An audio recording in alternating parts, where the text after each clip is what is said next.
So here's a story about stories.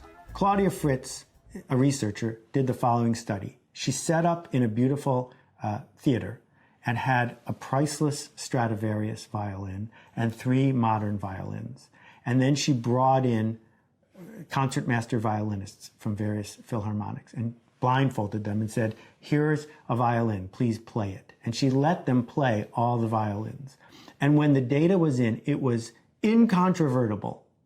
Every single person said, new violins sound better than a Stradivarius.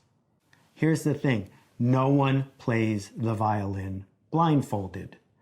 Therefore, double-blind studies make no sense. What makes sense is, how do you feel when you play a Stradivarius? Do you play differently? Do you play better? So what does it mean for you to be the Stradivarius of your field? Time to write this down. Time to write down in detail. What emotions do you want people to take away when they interact with you? Because please understand, the interactions with you are what they're going to remember far more than what they're going to remember about what's on paper or what's on the screen. And this is one of the challenges that freelancers have on sites like Elance. Because from the very first minute, the story is about only one thing. This is the cheapest place to get your coding done.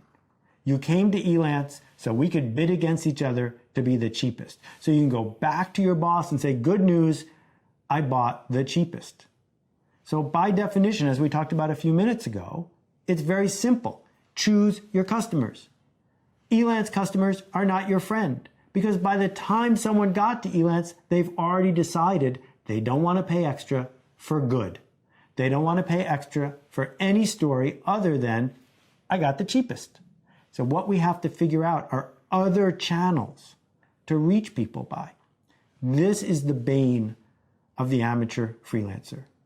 The easiest customers to reach, the ones who will be swayed by the pitch of a struggling freelancer, are almost always the worst customers, because they are telling themselves the following story.